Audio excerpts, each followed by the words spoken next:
জনাব আল্লামা দেলোয়ার হোসেন সাঈদী।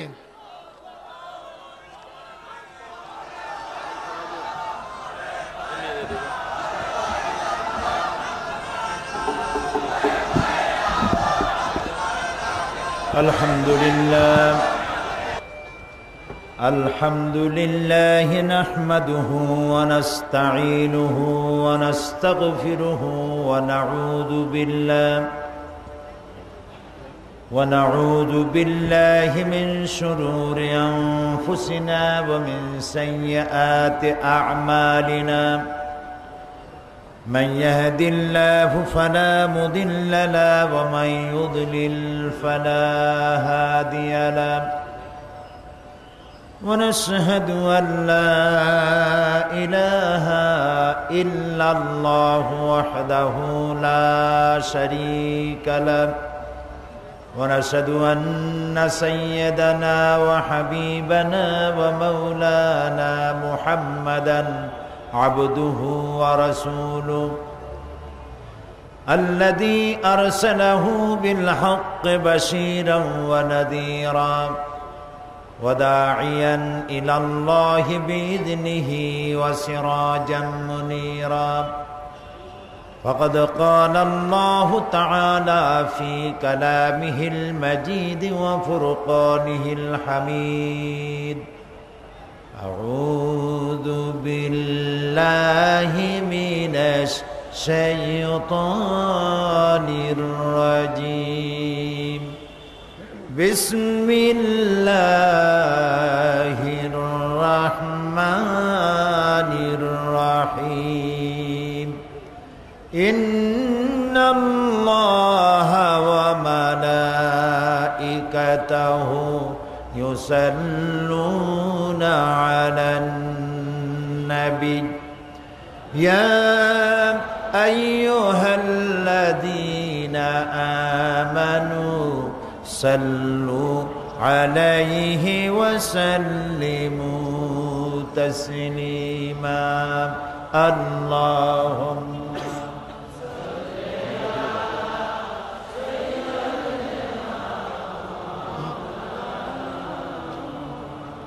وعلى آل سيدنا প্রাণ খুলে মোহব্বতের সাথে পড়েন আল্লাহুম্মা সাল্লি আলা সাইয়্যিদিনা মাওলানা মুহাম্মদ ওয়া আলা আলি সাইয়্যিদিনা মাওলানা মুহাম্মদ বালাগাল উলা بكماله كشف الدجى بجماله سند جميع خصاله صلوا عليه मुझे कुछ मिले या न मिले मुहम्मद मिले यानी वो शई जिससे अल्लाह मिले बलगल उला बिकमालिही कशफद दुजा बिजमालिही हसनत जमीउ खसालिही सल्लु अलैहि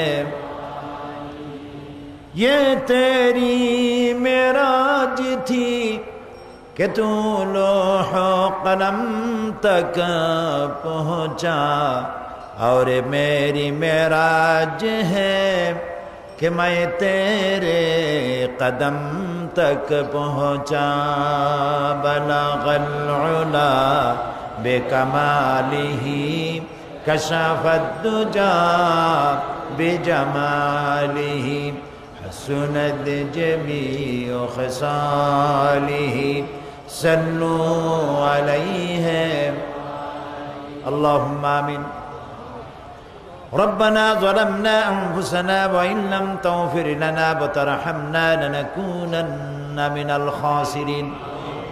आय अल्लाह ताआला चट्टग्राम সমাজ কল্যাণ পরিষদ কর্তৃক আয়োজিত 26তম বার্ষিকী 5 দিন ব্যাপী তাফসীরুল কোরআনের মাহফিলের আজ দ্বিতীয় দিনে কয়েকবার দরুদ ও সালাম পড়ে তোমার দরবারে হাত তুলেছি।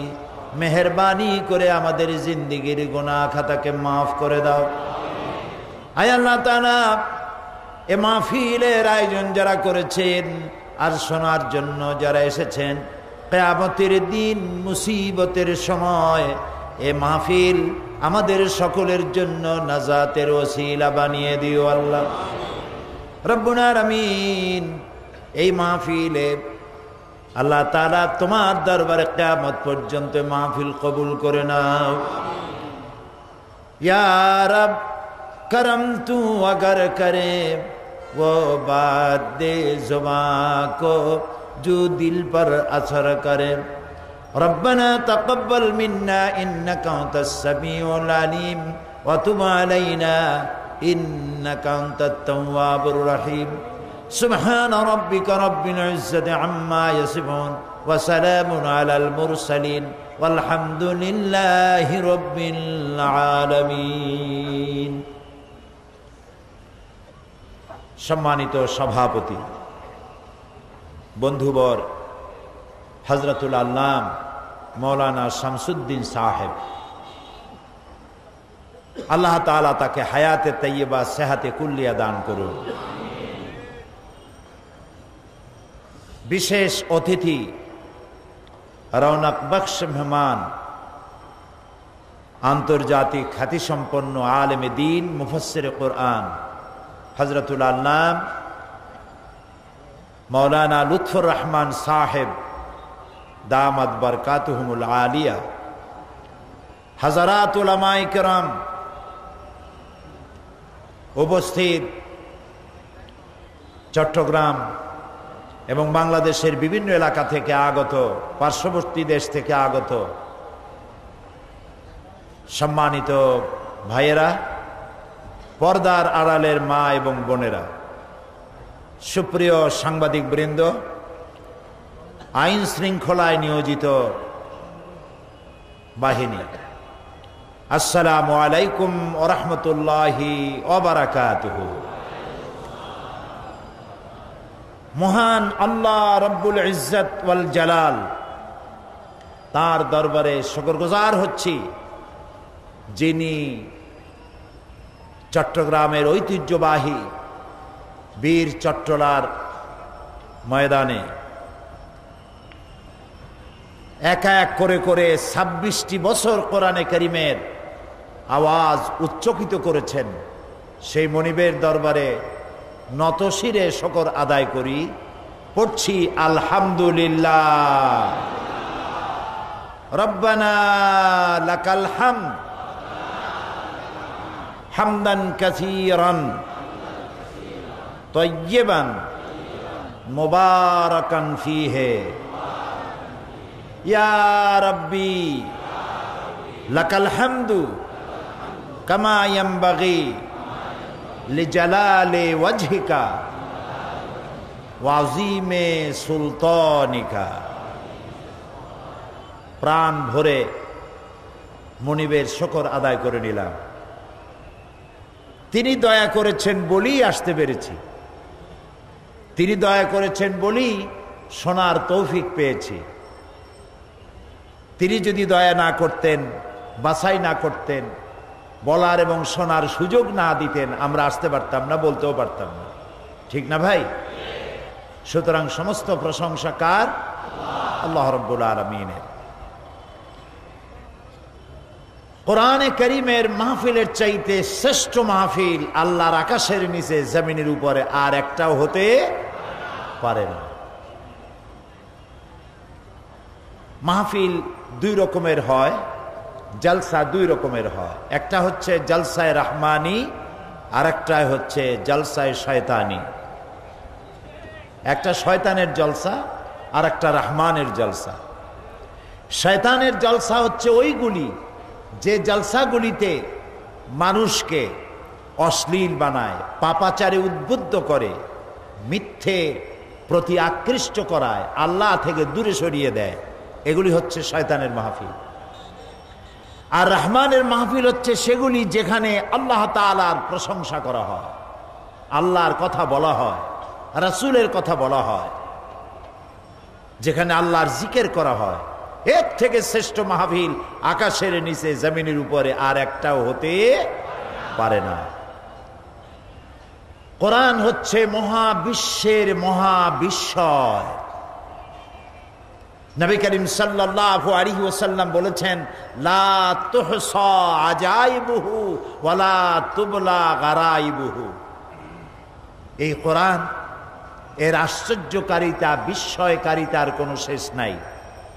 এটা কোনো দিন পুরাতন হবে না, জীর্ণ হবে না। যত শুনবে তত নতুন মনে হবে। সুবহানাল্লাহ। এটা যদি নতুন না মনে হতো তাহলে ২৬ বছর একটা জায়গায় এত লোক, এগুলো কি আসতো ২৬ বছর? কি মনে করেন আপনারা? এবং প্রত্যেক দিন তো লোক কমা দরকার ছিল। কোরআনের কথা শুনতে যদি একাধিক দিন কোথাও মাহফিল হয় তো লোক কি ক্রমান্বয়ে কমে না বাড়ে? কমে না বাড়ে? কারণ কি? পুরান পুরান কথা কয় সেই জন্য নাকি? কোরআন চির নতুন। সুবহানাল্লাহ। শোনা কথা আরো একবার যদি শোনে, আরো 10 বার শোনে, তারপরেও মোহাব্বত বাড়ে। সুবহানাল্লাহ। এর নাম হচ্ছে কোরআন। এটা বিজ্ঞানের মহা উৎস। জীবন পরিচালনার সকল নীতি দিয়ে সমৃদ্ধ করা হয়েছে কোরআনকে। জীবন পরিচালনা করতে যত নীতিমালা প্রয়োজন, সমস্ত নীতিমালার মূল নীতি কোরআনে কারিমের মধ্যে বিধৃত করা হয়েছে। এবং আল্লাহর প্রতি ঈমান আর পরকালে বিশ্বাস, এই দুটি জিনিসই প্রকৃতপক্ষে মানুষকে জবাবদিহিমূলক জীবন আচরণে তাকে বাধ্য করে। ইসলাম হালাল এবং হারামের একটি সীমারেখা নির্ধারণ করে দিয়েছে। সামাজিকতা, নৈতিকতা, লেনদেন সম্পর্কে বিধিবিধান দিয়েছে। আর এগুলি কার্যকর করার জন্য ইসলাম সামরিক বাহিনী ব্যবহার করে নাই, পুলিশ ব্যবহার করে নাই। মানুষের ঈমান এবং প্রত্যয় এগুলিকে মানতে বাধ্য করেছে। সুবহানাল্লাহ। পৃথিবীতে আইন প্রয়োগ করার জন্য গভর্নমেন্টকে যে কত খরচ করতে হয়, কত চেষ্টা করতে হয়, কত পুলিশ, কত আর্মি, কত বিডিআর কাজে লাগানো লাগে, তারপরেও আইন কার্যকরী করা খুবই কঠিন। কিন্তু ইসলামের আইন, কোরআনের আইন প্রতিষ্ঠা করতে এত কষ্ট হয় নাই, যেহেতু আল্লাহ রাব্বুল আলামিন একটি ভিন্ন তরজে, একটি ভিন্ন কায়দায় এই আইনগুলিকে কার্যকরী করেছেন। প্রথমে মানুষের জেহেন তৈরি করেছেন, তারপরে আইন প্রয়োগ করেছেন। একদিনই জাকাত আসে নাই, একদিনই নামাজ ফরজ হয় নাই, একদিনই হজ ফরজ হয় নাই, একদিনই মদের আইন, মদকে নিষিদ্ধ করা হয়নি। মানুষের মন মস্তিষ্ককে মোটিভেশন করা হয়েছে, তার জেহেন তৈরি করা হয়েছে, তার মেন্টালিটি তৈরি করা হয়েছে, তারপরে আইন দেওয়া হয়েছে। হাদিস শরীফে এসেছে, নবী করিম সাল্লাল্লাহু আলাইহি সাল্লামের জামানায় এক মহিলা এসে রাসূলকে বলছেন, ইয়া রাসূল আল্লাহ, আমি জেনা করে ফেলেছি। নওজুবিল্লাহ। তিনি চেহারা ঘুরিয়ে ফেললেন। মহিলা এদিকে এসে বললেন, হে রাসূল, আমি জেনা করেছি। রাসূল আবার চেহারা আরেক দিকে ফিরালেন। মহিলা এসে বলল যে আমি জেনা করেছি। কয়বার বলা হলো? রাসূলুল্লাহ জিজ্ঞেস করলেন, তুমি কি চাও? মহিলা বললেন, হে রাসূল, আমি তো শয়তানের ওয়াসওয়াসায় পড়ে কামটা করে ফেলেছি। আমি দুনিয়ার শাস্তি, কোরআনের যে শাস্তি আছে সেই শাস্তি ভোগ করতে চাই। কিয়ামতে জাহান্নামের আগুন আমি সহ্য করতে পারবো না। রাসূলুল্লাহ বললেন, তুমি কি জেনা কর্তৃক গর্ভবতী হয়েছো? সে বলল যে হ্যাঁ তাই। তিনি বললেন, তোমার উপরে এখন হজ জারি করা যাবে না, কারণ তুমি অপরাধ করেছো।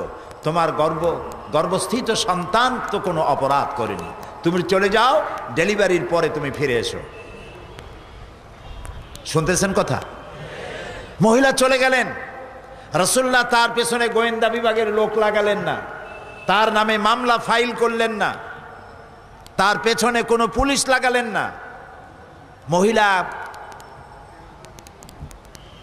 সন্তান প্রসব করার পর এই মহিলা ফিরে এসেছে, বলছে, রাসূল, আমার তো সন্তান হয়েছে।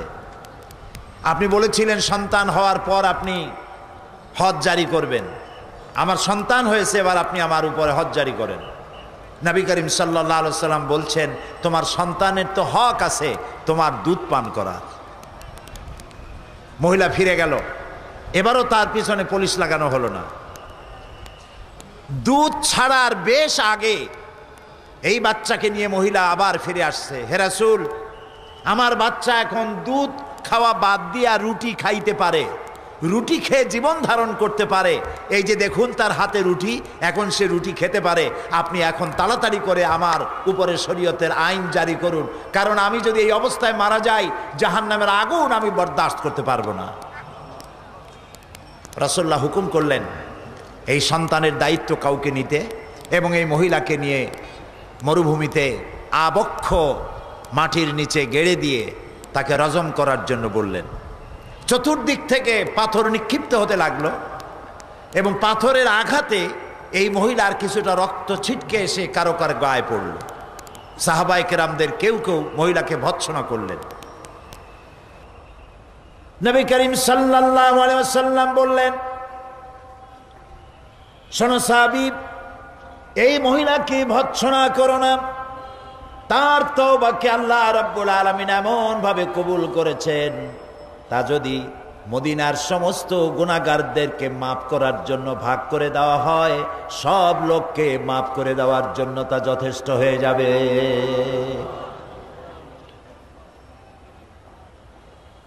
এই হাদিস আমি এই জন্য শোনালাম, ইসলাম আইন প্রয়োগ করার জন্য বল প্রয়োগ করেনি, সেনাবাহিনী এবং পুলিশ ব্যবহার করেনি। আল্লাহর প্রতি ঈমান এবং পরকালে বিশ্বাস। গতকাল কি ঈমানের কথা বলেছি মনে নাই? কার প্রতি ঈমানের কথা বলেছি?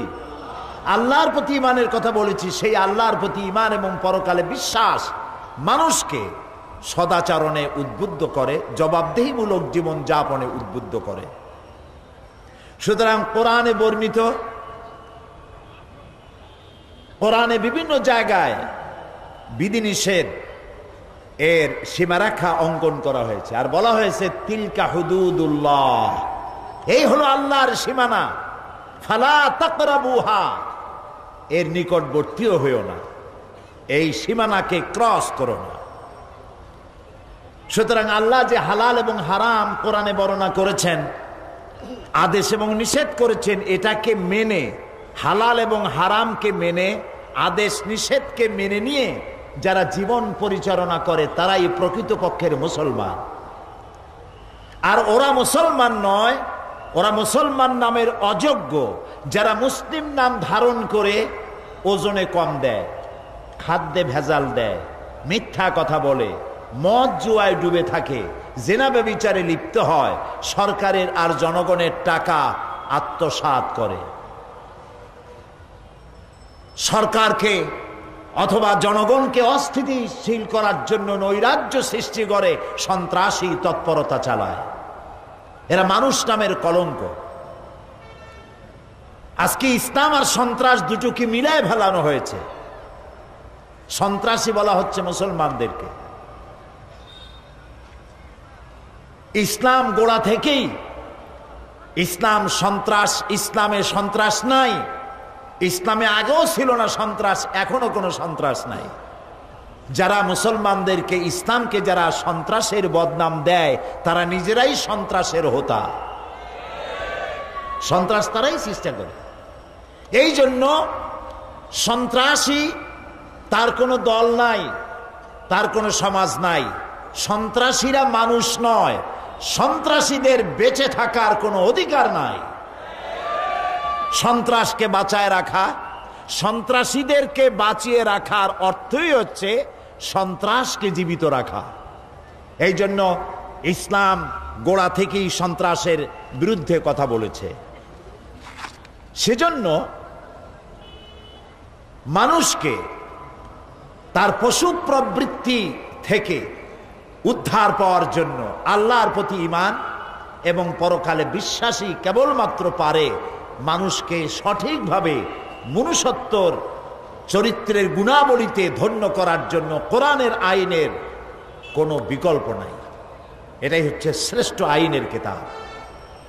আজকে আমি আপনাদের সামনে কোরআনে কারীমের গতকাল সূরা বাকারার 177 নম্বর আয়াত তেলাওয়াত করে সেই ব্যাপারে কথা বলতেছিলাম। আজকেও যথারীতি সেখান থেকে আলোচনা করব যেখান থেকে আমরা ছেড়ে এসেছিলাম। আপনারা আমার সাথে পড়ে নেন, কারণ শয়তান চায় না মানুষ আল্লাহর কোরআন শুনে হেদায়েত পাক। এটা শয়তান সহ্য করতে পারে না, ঠিক না ভাই? সেই জন্য শয়তানের ওয়াসওয়াসা থেকে পানাহ দিতে পারেন কেবলমাত্র কে? আসুন আল্লাহর কাছে পানাহ চাই। পড়েন, আউযু বিল্লাহি মিনাশ শাইতানির রাজীম, বিসমিল্লাহির রাহমানির রাহিম। বিতাড়িত মরদুদ শয়তানের ওয়াসওয়াসা থেকে পানাহ চাই পরম করুণাময় আল্লাহ রাব্বুল আলামিনের নামে শুরু করছি।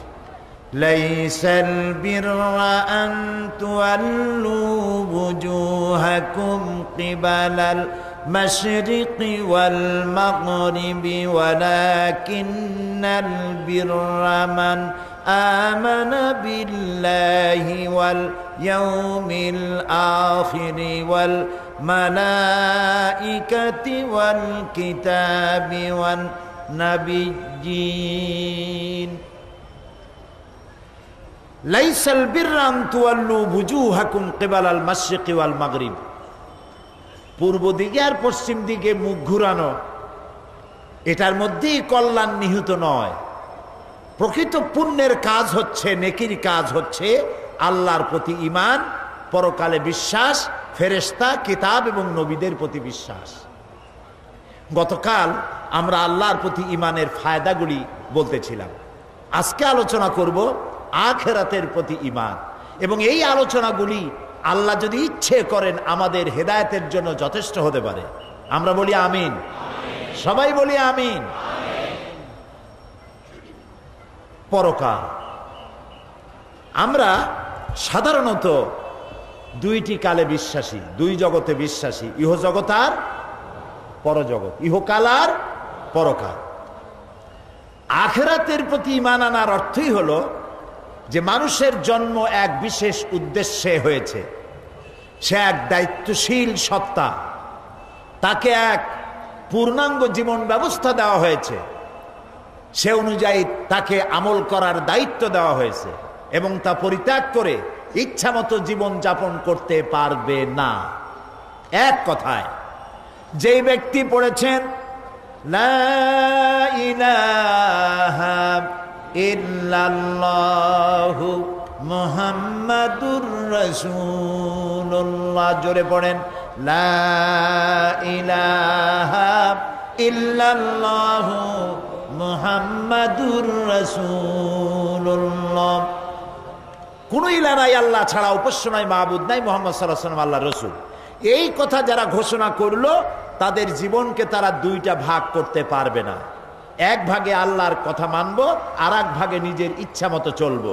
নামাজ, রোজা, হজ, যাকাত আল্লাহর কথা মতো, অর্থনীতি, সমাজনীতি, রাষ্ট্রনীতি আর একজনের কথা মতো। জীবনকে দ্বিধা বিভক্ত করার কোনো ইখতিয়ার কোনো মুসলমানকে দেওয়া হয় নাই।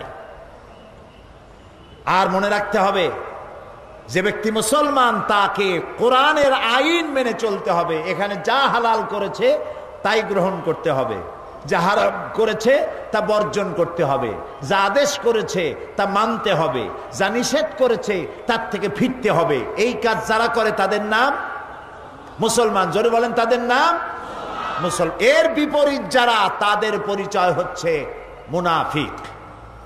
এর বিপরীত যারা মুসলমান নামধারী, এর বিপরীত যারা, তাদের পরিচয় কি? মুনাফিক। মানুষের জীবন পরকালের আলোচনা করতে গিয়ে একটা ভূমিকা দেওয়া দরকার, তা না হলে বুঝে আসবে না। মানুষের জীবন মৃত্যুর সাথে সাথে শেষ হয়ে যায় না, মৃত্যুর সাথে আরেকটি জীবন আছে। ওই জীবনে আমাদের সকলকে উঠতে হবে। প্রিয় ভাই সব, মানুষ তো জীবন দিতে পারে, অর্থ দিতে পারে, সব দিতে পারে, কিন্তু নিজের মা বাপের ধর্ম পরিত্যাগ করা মানুষের পক্ষে সহজ না কঠিন? বলেন সবাই সহজ না কঠিন? নবী করিম সাল্লাল্লাহু আলাইহি ওয়াসাল্লাম যখন ইসলামের দাওয়াত দিলেন, তখন কাফেরেরা নিজেদের বাপ মায়ের 14 গোষ্ঠীর ধর্ম পরিত্যাগ করে ইসলামে এসেছিলেন। এটা কি রাসূল জাদু করেছিলেন? নাউজুবিল্লাহ, জাদু করেন না। তিনি তাদেরকে এই কথাটা বুঝাতে সক্ষম হয়েছিলেন যে এই জীবন শেষ নয়, তোমাদের সকলের মৃত্যু হবে, আমরা সবাই মরে যাব, এই মৃত্যুর পর আরেকটা জীবন আসবে, ওই জীবনে এই জীবনের প্রত্যেকটি কাজ এবং কথার হিসাব আল্লাহর দরবারে দিতে হবে। এই কথা বুঝাতে রাসূল সক্ষম হয়েছিলেন। সুবহানাল্লাহ। সেই জন্য এই পৃথিবী একদিন শেষ হয়ে যাবে, আমরা মরে যাব, এই পৃথিবী একদিন শেষ হয়ে যাবে, তারপরে নতুন এক জীবন আসবে। কোরআনের পরিভাষায় সেদিনের নাম কিয়ামত, সেই দিনের নাম আখিরাত। প্রিয় ভাই সব, এইটার নাম কোরআন শরীফ। এর নাম কি? এর মধ্যে কয়টা পারা আছে? 30 পারা। 30 পারা কোরআন শরীফের ভেতরে আল্লাহ তাআলা পরকালের জীবন সম্পর্কিত যত কথা বলেছেন, যেমন মৃত্যু, কবর, হাসর, মিজান, সিরাত, শাফাত, জাহান্নাম, জান্নাত, অর্থাৎ পরকাল সম্পর্কিত যত কথা আল্লাহ কোরআন শরীফে বলেছেন, তা সব যদি এক জায়গায় করা হয় তাহলে 10 পারা কোরআন শরীফের সমান হবে। তার মানে গোটা কোরআনের 1/3 পরকালের কথা বলা হয়েছে। একটি মানুষ ভালো হওয়ার জন্য যে আয়াতটি আমি বাছাই করেছি আপনাদের শোনাবার জন্য, এই একটি লম্বা আয়াতের ব্যাখ্যা যদি আমরা আমল করতে পারি, গ্রহণ করতে পারি, দুনিয়ায় সার্থক জীবন, পরকালে জাহান্নাম থেকে আল্লাহ মুক্তি দিবেন। আমরা বলি আমিন। আখিরাতের উপরে ঈমান আনার কারণেই মানুষের জীবন সুন্দর হতে পারে এবং জীবন সুসংহত হতে পারে। পরকাল হবার একটি যুক্তি এভাবে দেওয়া যায়, বহুত যুক্তি আছে, তা আমি দেব না, এক কথায় বলি। সারা বছর ব্যবসা করার পর যেমন হিসাবের জন্য একটা দিন আসে, সারা বছর পরীক্ষা দেওয়ার পর, লেখাপড়া করার পর পরীক্ষা দেওয়ার যেমন একটি সময় আসে, অনুরূপভাবে এই পৃথিবীতে জীবনকাল শেষ হয়ে যাওয়ার পর একটি সময় আসবে, যেই সময়টার নাম হলো কিয়ামত, যেই সময়টার নাম হলো আখিরাত। এই কিয়ামত কবে হবে এটি প্রশ্ন। আল্লাহ রাব্বুল আলামিন কিয়ামতের কথা বলেছেন, ইন্নাল্লাহা ইনদাহু ইলমুস সাআ ওয়া ইউনাজ্জিলুল গায়সা ওয়া ইয়ালামু মা ফিল আরহাম وما تدري نفس ماذا تكسب غدا وما تدري نفس بأي أرض تموت إن الله عليم خبير إن الله عنده علم الساعة নিশ্চয়ই কিয়ামত কবে হবে এই জ্ঞান আল্লাহর কাছে। এই জ্ঞান কার কাছে? কিয়ামত কবে হবে এ কথা কেউ বলতে পারবে না। কে পারবেন বলতে? আল্লাহ তাআলা। এখানে আল্লাহ তাআলা 5টি জ্ঞানের কথা বলেছেন, যে 5টি বিষয় আল্লাহর নলেজে রয়েছে। অসংখ্য জিনিস আল্লাহর নলেজে, সবই আল্লাহর নোটিশে। আল্লাহ তাআলা এখানে 5টি কথা বলছেন। কিয়ামত কবে হবে এটা আল্লাহ তাআলা জানেন। ওয়া ইউনাজ্জিলুল গায়স, আর বৃষ্টি বর্ষণ কবে কখন হবে এটাও আল্লাহ বলতে পারেন কখন হবে। রেডিও, টেলিভিশন, ব্যারোমিটার যন্ত্রের মাধ্যমে আবহাওয়া পরিদপ্তর তাদেরকে খবর জানায়। সেই খবর অনুযায়ী রেডিও টেলিভিশন বলে আগামীকাল বেলা এতটায়, দুপুরে, বিকেলে অমুক অমুক এলাকায় এত মিলিমিটার বৃষ্টি হতে পারে, বজ্রসহ বৃষ্টি হতে পারে। হবেই এমন কথা কেউ বলতে পারে না। বৃষ্টির আসল জ্ঞান কার কাছে? আল্লাহ তাআলার কাছে। ওয়ায়ালামু মা ফিল আরহাম, আর মায়ের পেটে কি আছে সেটা কে জানে? আল্লাহ তাআলা জানে। এখানে কেউ কেউ আবার একটুখানি বিভ্রান্তির মধ্যে পড়ে গেছেন। কেউ কেউ বলেন, প্রশ্ন করেছেন, ওয়ায়ালামু মা ফিল আরহাম, মায়ের পেটে কি আছে জানে আল্লাহ, কিন্তু ডাক্তাররাও তো জানে। ডাক্তাররাও বলে দিতে পারে যে মায়ের পেটের মধ্যে ছেলে আছে না মেয়ে আছে। বিষয়টা কিন্তু তা না।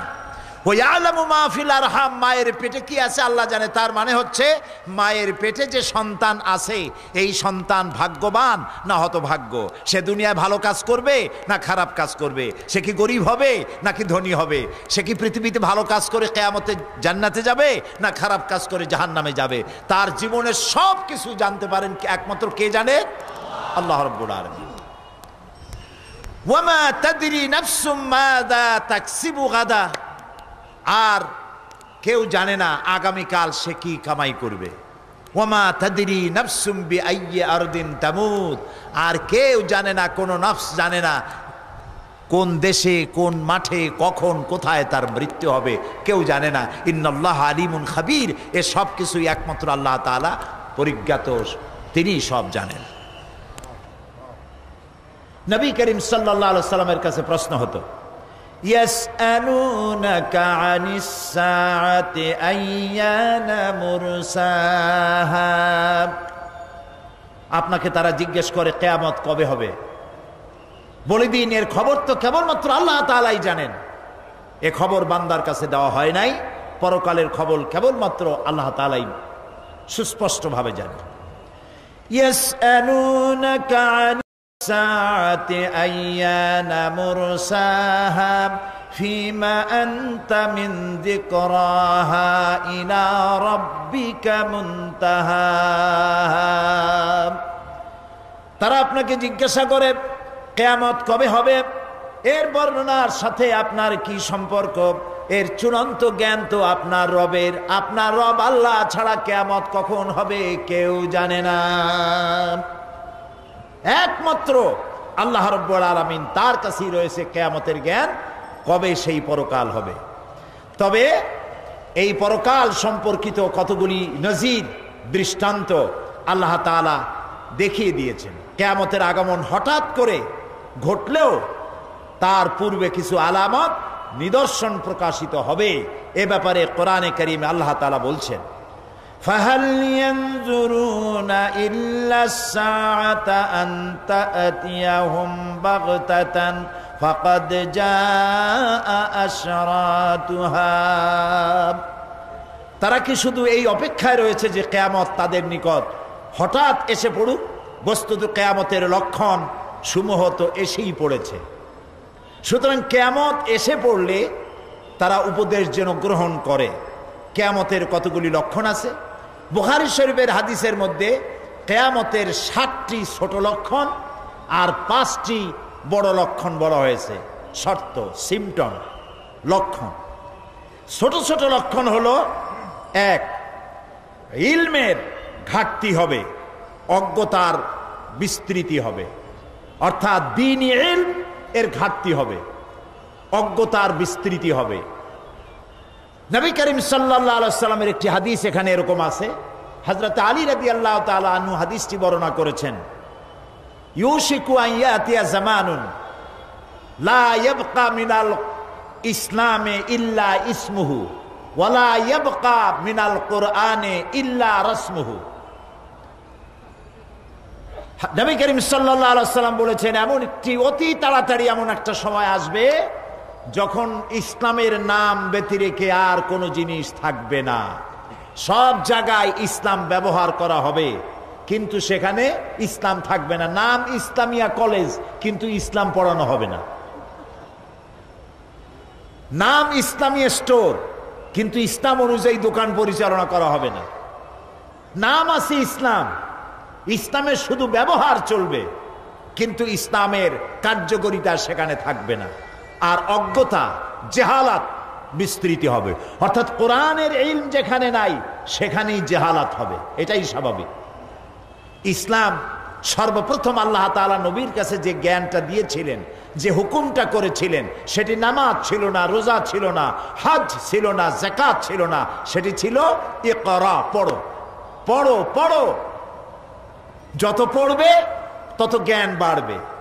সুতরাং না পড়ার কারণে মানুষ বিভ্রান্ত হচ্ছে, আর এই বিভ্রান্ত হয়ে ইবাদতের বিকল্প অন্য কিছু তৈরি করছে, আল্লাহর বিকল্প তৈরি করছে, অন্যের কাছে সাহায্য চাচ্ছে। যেমন একটি কথা এখনই মনে পড়ল, আপনারা কি বলতে পারেন নামাজের বিকল্প কিছু আছে? নামাজের বিকল্প কোন ইবাদত আছে? রোজার বিকল্প কোন ইবাদত আছে? হজের বিকল্প কোন ইবাদত আছে? কিন্তু ইদানিং গ্রামে গঞ্জে কথা ছড়িয়ে পড়েছে, টঙ্গী যে বিশ্ব ইজতেমা হয়, এইখানে যদি 3 বার কেউ যায় তাহলে একটি হজের সওয়াব হয়ে যায়।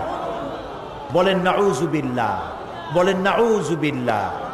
এই কথা তাবলীগের কোনো মুরব্বী বলে না, এ কথা তাবলীগের কোনো আলেমেরা বলে না, কিন্তু এই কথাটি কেমনে কেমনে ছড়িয়ে গেছে আর বলতেছে হজের পরেই দ্বিতীয় বৃহত্তম মুসলিম সমাবেশ।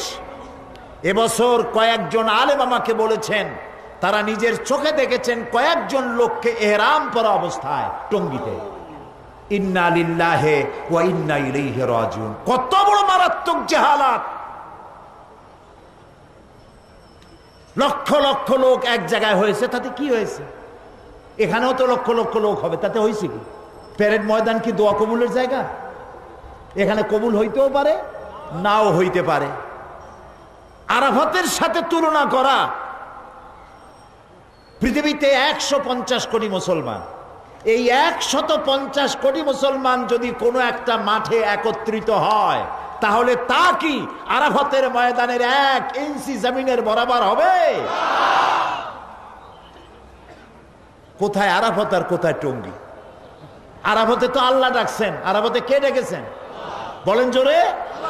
সেখানে হাজিরা দেওয়া বিত্তশালী লোকদের জন্য ফরজ। আরাফাতের ময়দান সেই ময়দান যেখানে আদম আলাইহিস সালাম থেকে শুরু করে নবী করিম সাল্লাল্লাহু আলাইহি সাল্লাম পর্যন্ত সমস্ত নবীদের চোখের পানি শুকিয়েছে। এই ময়দানে যারা উকুফে আরাফা করে 9 জিলহজ, নবী করিম সাল্লাল্লাহু আলাইহি সাল্লাম বলেছেন মান হাজ্জা লিল্লাহ ফালাম ইয়ারফুস ওয়ালাম ইয়াফসুক রাজাকা ইয়াউমিন ওয়ালাদাতহু উম্মুহু। যে হজে গিয়ে অশ্লীলতা করে না, ঝগড়াঝাটি করে না, সে হজের দিন আরাফাত থেকে বেরিয়ে আসে এমন অবস্থায় মা যেমন নতুন বাচ্চা প্রসব করলো নিষ্পাপ, আরাফাত একজন হাজীকে নিষ্পাপ করে বের করে দেয়। রাসূলুল্লাহ আর বলেছেন আল হাজ্জুল মাবরুর লাইসা লাহুল জাযাউ ইল্লাল জান্নাহ। একটি কবুল হজের পুরস্কার আল্লাহর কাছে বেহেশত ছাড়া আর কিছুই নেই। কত বড় জেহালাত, কত বড় জেহালাত! পত্রিকাগুলো, মিডিয়াগুলো সমানে বলতে থাকে 40 লক্ষ লোক হয়েছে। আপনি কি গুনছেন গিয়ে 40 লক্ষ লোক হয়েছে? ওই মাঠটা কতটুকু, আশেপাশের রাস্তা কতটুকু? এই সব কথা বলে ইসলামের বিকল্প, আল্লাহর দেওয়া বিধানের বিকল্প ইবাদত জাহালাত তৈরি করে, অজ্ঞতা প্রসূত। সুতরাং এই অজ্ঞতা প্রসূত এই সব অপপ্রচার থেকে আল্লাহ তাআলা আমাদেরকে হেফাজত করুন, আমরা বলি আমিন। কখনো এই কথা বলবেন না। হ্যাঁ, লক্ষ লক্ষ লোক একত্রিত হয়েছে, দোয়া করতেছেন, আল্লাহ ইচ্ছা করলে কবুল করতে পারেন, নাও করতে পারেন, তার ইচ্ছা। কিন্তু এইটাকে কোনো অবস্থাতেই আরাফাতের পরে মুসলমানদের দ্বিতীয় বৃহত্তম সমাবেশ কেন বলেন এই সব কথা? হজের সাথে আরাফাতের সাথে তুলনা করা মহা বেয়াদবি। এই ধরনের বেয়াদবি শব্দ কোনো মুসলমানের উচ্চারণ করা উচিত নয়। নামাজ নাই, রোজা নাই, টঙ্গীর দিন হাজির হইয়া দোয়া করলেন, আমিন আমিন বললেন, আর মোনাজাত হইল উর্দুতে, ভালোই কইলো কি মন্দই কইলো, আমিন আমিন শুনতে করতে থাকলাম, বুঝলাম না কিছুই। আল্লাহ রহম করুক, জোরে কোন আমিন। কাজী আমার কথা নিশ্চয়ই বুঝতে পেরেছেন। আমি কিন্তু তাবলীগী জামাতকে কোনো কটাক্ষ করি নাই, আমরা তাদের বিরুদ্ধে কথা বলি না, আমরা এটাকে মোবাইল স্কুল মনে করি। কিন্তু এই জাতীয় কথাবার্তা বলা এবং 3 বার গেলে 1 হজ অথবা গরিবের হজ, এই জাতীয় চিন্তা করা জাহালাত, দোয়া কবুল হবে গেলেই সেখানে বিশ্বাস করাও সঠিক নয়। আল্লাহ এখানের দোয়া কবুল করতে বাধ্য নন, এটা তার ইচ্ছা। সুবহানাল্লাহ বলে, দোয়া কবুল আল্লাহ তাআলার ইচ্ছা। সেই জন্য কিয়ামতের এটি লক্ষণ যে ইলমের ঘাটতি হবে, অজ্ঞতার বিস্তৃতি ঘটবে, ফিতনা ফাসাদ ও বিশৃঙ্খলার বিস্তৃতি লাভ করবে। এগুলি হচ্ছে কিনা? ফিতনা ফাসাদ বাড়তেছে কিনা? অশান্তি বিশৃঙ্খলা বাড়তেছে কিনা? সমানে বাড়তেছে। অন্যায় অশ্লীলতার ছড়াছড়ি হবে, হত্যাকাণ্ড এবং ভূমিকম্পের আধিক্য হবে, মদ পান এবং ব্যভিচারের ছড়াছড়ি হবে। জীবনের প্রতি মানুষ বীতশ্রদ্ধ হয়ে মৃত্যু কামনা করবে। মুসলমানদের বিরুদ্ধে অন্য জাতিসমূহের ঐক্য হবে। এটা হলে বুখারী শরীফের হাদিস। নবী করিম সাল্লাল্লাহু আলাইহি ওয়াসাল্লাম বলেছেন এই 7টি লক্ষণ প্রকাশিত হবে কিয়ামতের আগে। এগুলি হয়েছে কিনা? তাই বলে চিন্তা করেন না যে কালকেই বুঝি কিয়ামত হয়ে যাবে, এখনো অনেক দেরি আছে। এই সব লক্ষণগুলি প্রকাশিত হয়ে গেছে। মুসলমানদের বিরুদ্ধে সারা পৃথিবীর কাফেরেরা আজ ঐক্যবদ্ধ। টের পাচ্ছেন? তাদের অস্ত্রের শক্তি, তাদের ঐক্যের শক্তি যখন সুসংহত, তখন মুসলমানেরা দ্বিধা বিভক্ত, একজন আরেকজনকে সহ্য করতে পারে না।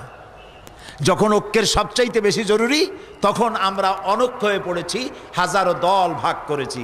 কেউ কেয়ামি, কেউ লা কেয়ামি, কেউ গোল টুপি, কেউ পাঁচকলি, কেউ পাগড়িওয়ালা, কেউ বিনা পাগড়ি, কেউ মিলাদি, কেউ মিলাদ দাঁড়ায় পড়লো, কেউ বসে পড়লো, কেউ মোটেও পড়লো না।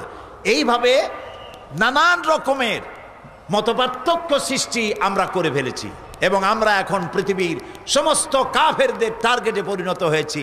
তারা আমাদেরকে যে কোনো সময় হামলা করে আমাদের সমস্ত দেশগুলিকে তছনছ করে দেওয়ার জন্য ঐক্যবদ্ধ হয়েছে। আল কুফরু মিল্লাতুন ওয়াহিদা, কাফেরেরা হচ্ছে আসলে এক জাত। রাসূলুল্লাহ বলেছেন কাফেরেরা আসলে কি? এক জাত। তো কাফেরেরা যদি এক জাত হয়, আল কুফরু মিল্লাতুন ওয়াহিদা যদি হয়, তাহলে আল মুসলিমু মিল্লাতুন ওয়াহিদা হতে অসুবিধা কি? মুসলমানেরা একজাত হতে অসুবিধা কি?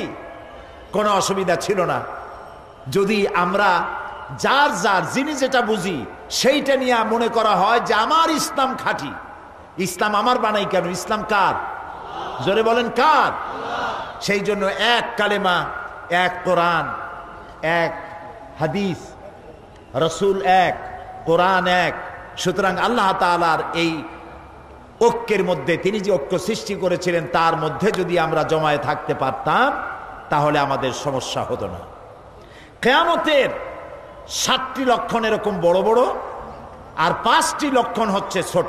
বড় ছোট লক্ষণ হলো 7টি, আর 5টি হলো বড়। বড় লক্ষণ হচ্ছে দাজ্জালের আগমন, দাজ্জাল আসবে।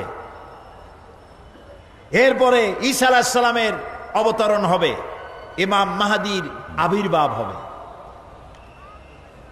ইয়াজুজ মাজুজের আত্মপ্রকাশ ঘটবে এবং পশ্চিম দিক থেকে সূর্য উদয় হবে।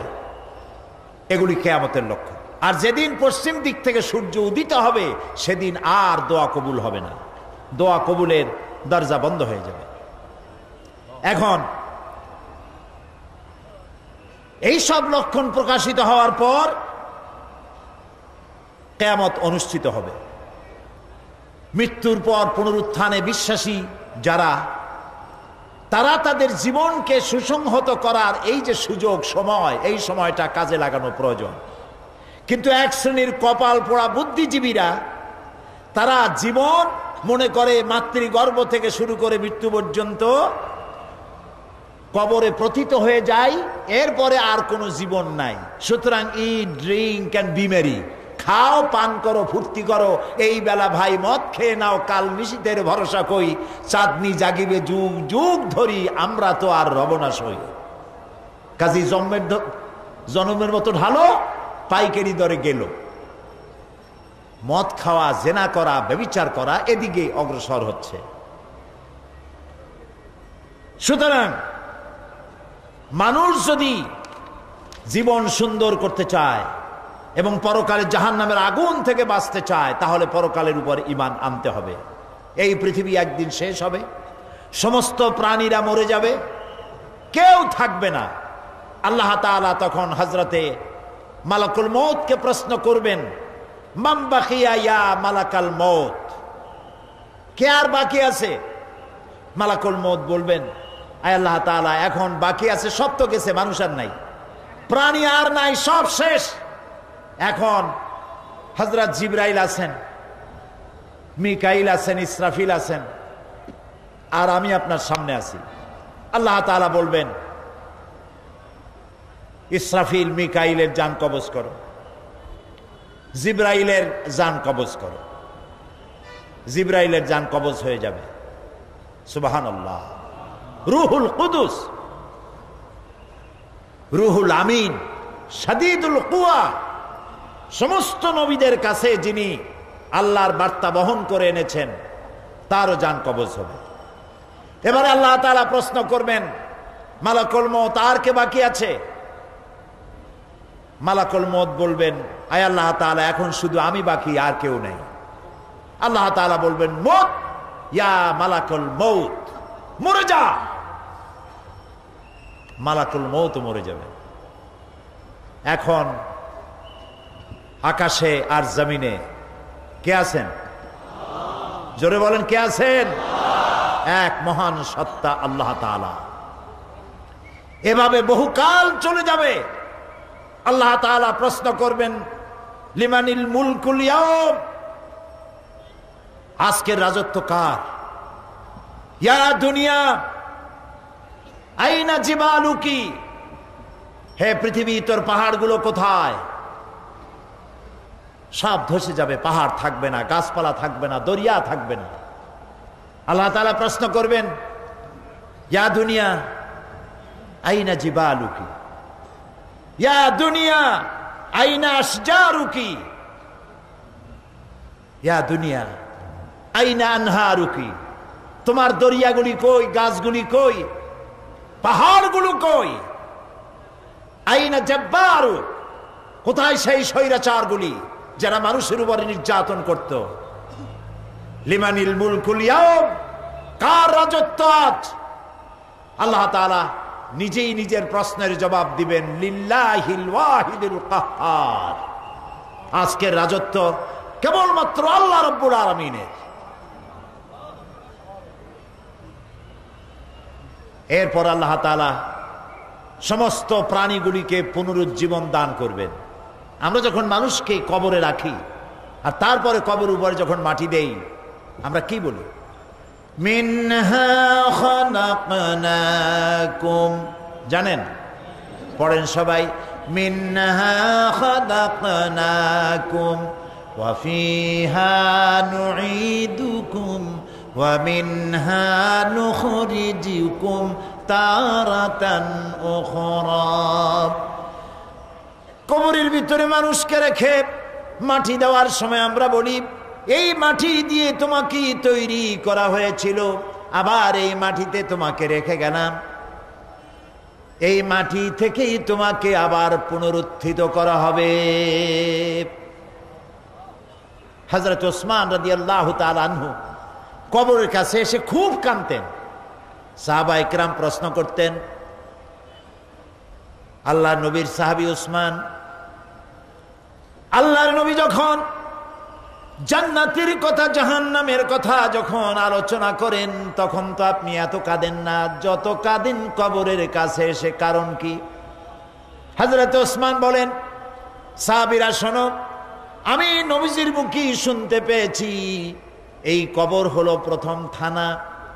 আসামি গ্রেপ্তার হয়ে যেমন থানায় আসে, থানা থেকে যদি চার্জশিট হয়ে যায় আর উপায় থাকে না, আর যদি ফাইনাল হয়ে যায় তাহলে তো বেঁচে গেল। তাহলে নবীর কথা অনুযায়ী এই কবর হলো প্রথম স্টেশন। এখানে যে ব্যক্তি নাজাত পাবে সব জায়গায় নাজাত পেয়ে যাবে। এই কবরে যে ব্যক্তি গ্রেফতার হয়ে যাবে, জবাব দিতে পারবে না, সব জায়গায় আটকা পড়ে যাবে।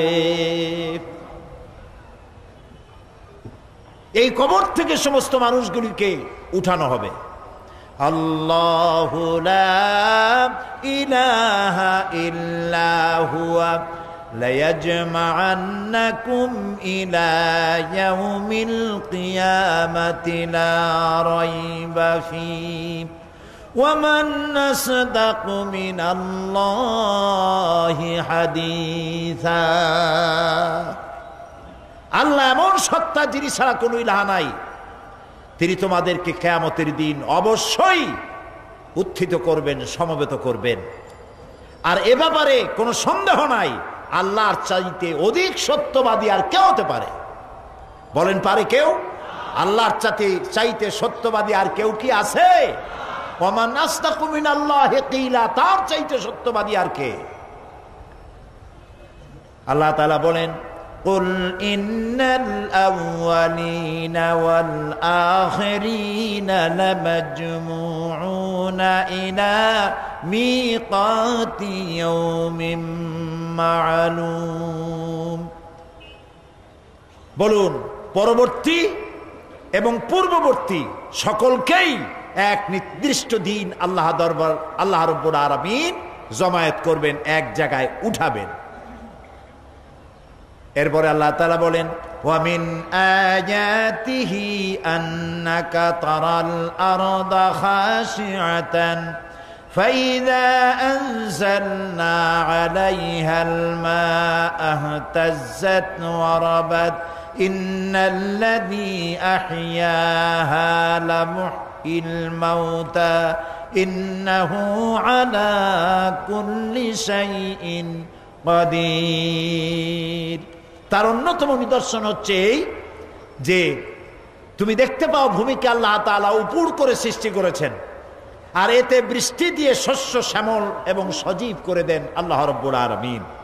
তিনি ঊষর অনুর্বর জমিকে সঞ্জীবিত করেন বৃষ্টি দিয়ে, এবং তারপরে তিনি সমস্ত ফসলকে উদ্গত করেন, আর এইভাবে করে তিনি সমস্ত মৃত্যু প্রাণীকে কিয়ামতের দিন জিন্দা করবেন, এক জায়গায় উঠাবেন। ওয়া আন্নাস সাআতা আতিয়াতুন লা রাইবা ফিহা ওয়া আন্নাল্লাহা ইয়াবআসু মান ফিল কুবুর। কিয়ামত অবধারিত, এতে কোনো সন্দেহ নাই। আর কবরে যারা আছে তাদের সকলকেই পুনরুত্থিত করা হবে, আল্লাহর দরবারে উঠতেই হবে। আয়াহসাবুল ইনসানু আইয়ুতরাকা সুদা আলাম ইয়াকুন নুতফাতাম মিন মানিয়্যিন ইউমনা সুম্মা কানা আলাকাতান ফাখালাকা ফাসাওয়া ফাজআলা মিনহু আয-যাওজাইনি আয-যাকারা ওয়াল উনসা আলাইসা যালিকা বিকাদিরিন আলা আন ইউহইয়াল মাউতা। আল্লাহ তাআলা বলছেন, আয়াসাবুল ইনসানু আন ইউতরাকা সুদা, মানুষ কি ভেবেছে যে তাকে এমনি ছেড়ে দেওয়া হবে, তার কোনো হিসাব নেওয়া হবে না? আলাম ইয়াকুন নুতফাতাম মিন মানিয়্যিন ইউমনা, মানুষ কি এক ফোঁটা নিক্ষিপ্ত পানি ছিল না? সুম্মা কানা আলাকাতান, তারপরে তাকে রক্তপিণ্ড তৈরি করা হয়েছে। ফাখালাকা ফাসাওয়া, এরপরে তাকে সুগঠিত করা হয়েছে। ফাজআলা মিনহু আয-যাওজাইনি আয-যাকারা ওয়াল উনসা, এরপরে মায়ের পেটের ভিতরে এটাকে পুত্র সন্তান অথবা কন্যা সন্তানে পরিণত করা হয়েছে। এসব কে করেছেন? বলেন, কে করেছেন? আল্লাহ তাআলা বলেন, অন্ধকার জায়গার ভিতরে যে আল্লাহ রাব্বুল আলামিন এক ফোঁটা নাপাক পানি দিয়ে মানুষের এই সুন্দর আকার দিলেন, আকৃতি দিয়ে পুরুষ বানালেন, নারী বানালেন। আলাইসা যালিকা বিকাদিরিন আলা আন ইউহইয়াল মাউতা, সে আল্লাহর জন্য এটা কি সম্ভব নয় যে তিনি মৃত্যুর পরে তোমাকে আবার জিন্দা করবেন? এটা কি সম্ভব নয়? বলেন, সম্ভব নয়? অবশ্যই সম্ভব। পরকালে যারা বিশ্বাস করে না, সাধারণত বুদ্ধিজীবীরাই এই অবিশ্বাসী বেশি হয়। বুদ্ধিজীবী সব খারাপ তা আমি বলবো না, এক শ্রেণী তো ভালো আছেই, কিন্তু একটা বিরাট অংশ সাংঘাতিক খারাপ। শুধু নিজেই খারাপ না, অন্যদেরও খারাপ বানায়। আবার এগুলো দুর্ভাগ্যক্রমে, জাতির দুর্ভাগ্যক্রমে বিশ্ববিদ্যালয়গুলিতে চাকরি হয় এদের বেশি। এমন সব বই লেখে, এমন সব কথা লেখে, এত অশ্লীল, চিন্তা করতেও অবাক লাগে যে এত কুরুচিপূর্ণ, এত অশ্লীল ব্যক্তির চাকরি বিশ্ববিদ্যালয় হয় কিভাবে? নিজে চরিত্রহীন এবং হাজারো মানুষকে চরিত্রহীন বানায়। আল্লাহরে বিশ্বাস করে না। আল্লাহ আছেন কিনা এখন টের পাইতেছে নাকি? কি বলেন, টের পাচ্ছে কিনা? এখন খুব টের পাচ্ছে। এখন আল্লাহর কত মেহেরবানি, শয়তান যদি দেশে মরতো সর্বনাশ হয়ে যেত। আল্লাহর কত দয়া। তাও আবার মৌলবাদীদের উপর দোষ দিতে চেষ্টা করছে। কয় যে অমুক দেশে যখন গিয়েছে, হোটেলে যখন উঠছে, তারপরে দেখা গেল সেই দেশের এয়ারপোর্টে হুজুর মতো একটা লোক চোখ মোটা করে হাতে মেসওয়াক ইদিক উদিক তাকাচ্ছিল।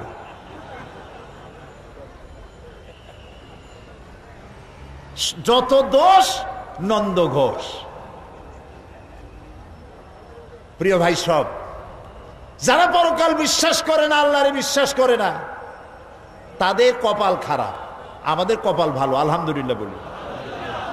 তর্কের খাতিরে বলি, যদি কিয়ামত বলে কিছু যদি না থাকে, আযাব, কবরের আযাব, জান্নাত, জাহান্নাম, বিচার, সিরাত, মিজান কিছুই যদি না থাকে, তাহলে আমরা বিশ্বাস করছিলাম নাই, ওগুলা আমরা বাইসে গেলাম। বিশ্বাস করছিলাম, ওগুলো হইল না, বাইসে গেলাম, তোমরাও বাইসে গেলাম। কিন্তু যদি আসলে থাকেই তেমন কিছু, তাহলে আমরা বিশ্বাস করছি আমরা তো বাঁচবো, তোমাদের দশা কি হবে? আর আসলে সত্যি সত্যি আছেই, সত্য সত্য আছেই। সব নবীরা বলেছেন, এমন কোন নবী নাই যিনি কথা বলেন নাই। নবীরাই সত্যবাদী। কে সত্যবাদী বলেন? কে সত্যবাদী? নবীরা সত্যবাদী। কারণ নবীরা যে কথা বলেন, সে কথা বলেন কার থেকে?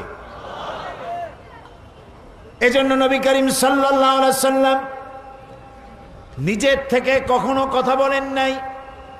আল্লাহ রাব্বুল আলামিন বলেছেন, মা ইয়ানতিকু আনিল হাওয়া ইন হুয়া ইল্লা ওয়াহিয়ুন ইউহা। আমার নবী নফসকে অনুসরণ করে কোনো কথা বলেন নাই। যা বলেছেন সেগুলি হলো কোরআনের নামে যা বলেছেন সব ওহী।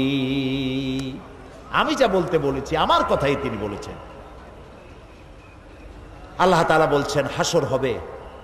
আল্লাহর কথা মহাসত্য, আল্লাহর কথা মহাসত্য। হাসরের সত্যতা সম্পর্কে আল্লাহ রাব্বুল আলামিন বলেন, ইয়াউমা নাহশুরুল মুত্তাকিনা ইলার রাহমানি ওয়াফদা ওয়া নাসুকুল মুজরিমিনা ইলা জাহান্নামা বিরদা। সেদিন দয়াময় কাছে আল্লাহ রাব্বুল আলামিনের কাছে পুণ্যবান মানুষগুলি অতিথিরূপী গৃহীত হবে, আর পাপীদেরকে দলে দলে তৃষ্ণার্ত অবস্থায় জাহান্নামের দিকে ঠেলে দেওয়া হবে। কোরআন শরীফের অন্তত 10 পারার মতো হবে যদি এসব কথাগুলি এক জায়গায় করা হয়। আল্লাহ তাআলা বলছেন, ওয়া মান ইয়াহদিল্লাহু ফাহুয়াল মুহতাদ ওয়া মান ইউদ্লিল ফালান তাজিদ লাহুম আউলিয়া মিন দুনিহি ওয়া নাহশুরুহুম ইয়াওমাল কিয়ামাতি আলা বুজুহিহিম উমিয়ান ওয়া বুকমান ওয়া সুম্মা মাওয়াহুম জাহান্নাম। আল্লাহ যাকে পথ প্রদর্শন করেন সেই তো সঠিক পথ প্রাপ্ত, এবং আল্লাহ যাকে পথভ্রষ্ট করেন তাকে আল্লাহ ছাড়া কেউ সাহায্যকারী নাই। এই জন্য হেদায়েতের মালিক কে? জোরে বলুন। নবীরাও হেদায়েত করতে পারেন না। হেদায়েতের মালিক কে? আল্লাহ তাআলা বলেছেন, নবী আমার, ইন্নাকা লা তাহদি মান আহবাবতা, আপনি যাকে পছন্দ করেন হেদায়েত আপনি দিতে পারবেন না। হেদায়েতের মালিক হচ্ছি আমি আল্লাহ রাব্বুল আলামিন। এই জন্য আল্লাহ তাআলা হেদায়েতের জন্য, হেদায়েত পাওয়ার জন্য কোরআনে কারীমে সূরা ফাতিহার মধ্যে আমাদেরকে শিখায় দিয়েছেন। প্রত্যেক নামাজের প্রতি রাকাতে আমরা পড়েন আমার সাথে, ইহদিনাস সিরাতাল মুস্তাকিম সিরাতাল্লাযীনা আন'আমতা আলাইহিম গায়রিল মাগদুবি আলাইহিম ওয়ালাদ-দাল্লিন।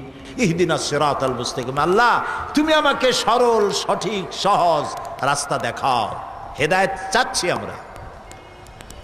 হেদায়েত পাওয়া যত কঠিন, হেদায়েতের উপরে টিকে থাকা তার থেকেও বেশি কঠিন।